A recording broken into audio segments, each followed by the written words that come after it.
Sir, Atul Subhash ಅವರು ಸರಿಸುಮಾರು 4 ವರ್ಷದಿಂದ ನಮ್ಮ ಸಂಸ್ಥೆ ಜೊತೆ ಸರಿಸುಮಾರು 4 ವರ್ಷದಿಂದ ಸಂಸ್ಥೆ ಜೊತೆ ಇದ್ದವರು. ಸಂಸ್ಥೆಗೋಸ್ಕರ ಅವರು ಕೆಲಸ ಮಾಡ್ತಾಯಿದ್ರು.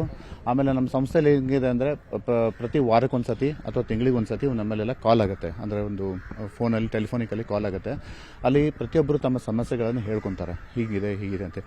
ಅದೇ ಥರ ಅತುಲ್ ಅವರು ಕೂಡ ತಮ್ಮ ಸಮಸ್ಯೆಯನ್ನು ಚರ್ಚೆ ಮಾಡ್ತಾಯಿದ್ರು.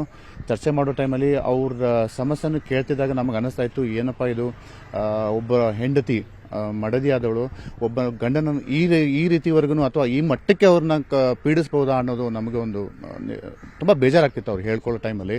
ಆಮೇಲೆ ಕೋರ್ಟಲ್ಲಿ ಬಂದಾಗಂತೂ ಅವ್ರ ಪರಿಸ್ಥಿತಿ ಅಂತೂ ತುಂಬ ಹೀನಾಯಜನಕವಾಗಿತ್ತು.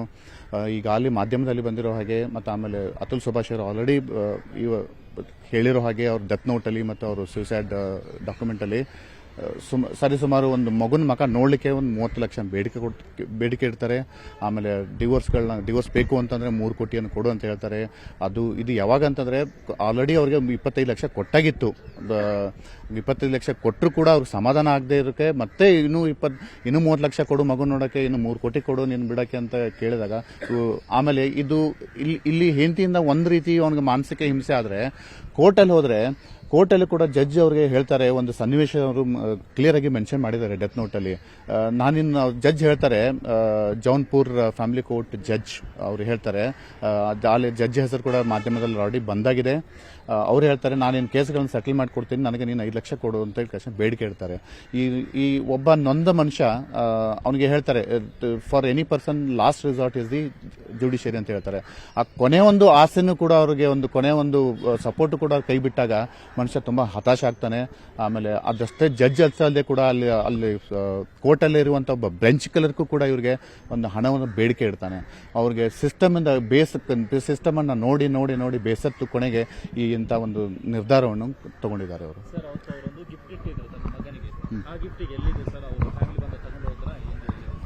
ಸರ್, ಆ ಗಿಫ್ಟು ಈ ಸದ್ಯ 9ನೇ ತಾರೀಕು ಅವ್ರದ್ದೇನು ನಿಧನ ಆಯ್ತಲ್ಲ, ಆವಾಗ ಗಿಫ್ಟ್ನ ಆಸ್ ಎನ್ ಎವಿಡೆನ್ಸ್ ಅಂತೇಳಿ ಪೊಲೀಸರು ಕಸ್ಟಡಿಯಲ್ಲಿ ತಗೊಂಡಂಗಿದೆ. ಬಟ್ ಈ ಸದ್ಯ ಆ ಗಿಫ್ಟ್ ಎಲ್ಲಿದೆ ಅನ್ನೋ ಮಾಹಿತಿ ನಮಗೂ ಇಲ್ಲ. ಆಮೇಲೆ ಆ ಗಿಫ್ಟ್ ಮೇಲೆ ಅವರು ತುಂಬ ಭಾವನಾತ್ಮಕವಾದ ಒಂದು ಸೆಂಟೆನ್ಸ್ ಕೂಡ ಬರೆದಿದ್ರು. ಈ ಗಿಫ್ಟು ನನ್ನ ಮಗನಿಗೆ 18 ವರ್ಷ ಆದ ನಂತರ ದಯವಿಟ್ಟು ಕೊಡಿ. ಆಮೇಲೆ ಅವ್ನು ಬರೀತಾರೆ ಒಬ್ಬರನ್ನ ಮಾನಸಿಕ ಸ್ಥಿತಿನ ನಾವು ಒಂದು ಶಬ್ದದಲ್ಲಿ ಹೇಳಿಕ್ಕಾಗಲ್ಲ. ಅತುಲ್ ಅವ್ರದ್ದು ಮಾನಸಿಕ ಸ್ಥಿತಿ ಅವ್ರು ಎಷ್ಟು ನೊಂದಿದ್ರು ಅಂದರೆ ಅವ್ರು ಬರೆದಿರೋ ರೀತಿ ಮೇಲೆ ಗೊತ್ತಾಗುತ್ತೆ ಅವ್ರು ಎಷ್ಟು ನೊಂದಿದ್ರು ಅಂತೇಳಿ. ಹೇಳ್ತಾರೆ ಒಂದು ಸನ್ನಿವೇಶದಲ್ಲಿ, ನನ್ನ ಮಗನಿಗೆ ನಾನು ಒಬ್ಬ ಒಳ್ಳೆ ದೇಶದ ಪ್ರಜೆ ಮಾಡಬೇಕು ಅಂತ ಇತ್ತು, ಆದರೆ ಈ ನನ್ನ ಹೆಂಡತಿ ಕೈಯಲ್ಲಿ ಸಿಕ್ಕಾಕೊಂಡು ಮಗುನಿಗೆ ನನ್ನ ಒಳ್ಳೆ ಮೌಲ್ಯವನ್ನು ಕೊಡ್ತಾಳೆ ಇಲ್ಲ ಅನ್ನೋದು ನನಗೆ ಅವಳ ಮೇಲೆ ನನ್ನ ನಂಬಿಕೆ ಇಲ್ಲ.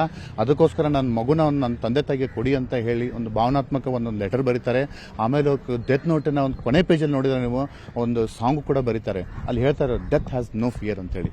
ಅದೇ ಥರ ಅವರು ಸಾವನ್ನ ಎದುರು ಕೂಡ ನಾವು ಅವ್ರನ್ನ ಹೇಳ್ತೀವಿ, ಅವ್ರು ನಮ್ಮ ಜೊತೆನೇ ಇದ್ದಾರೆ, ಅವರು ಸದಾ ನಮ್ಮ ಜೊತೆ ಇರ್ತಾರೆ ಅಂತ ನಮ್ದೊಂದು ಭಾವನೆ.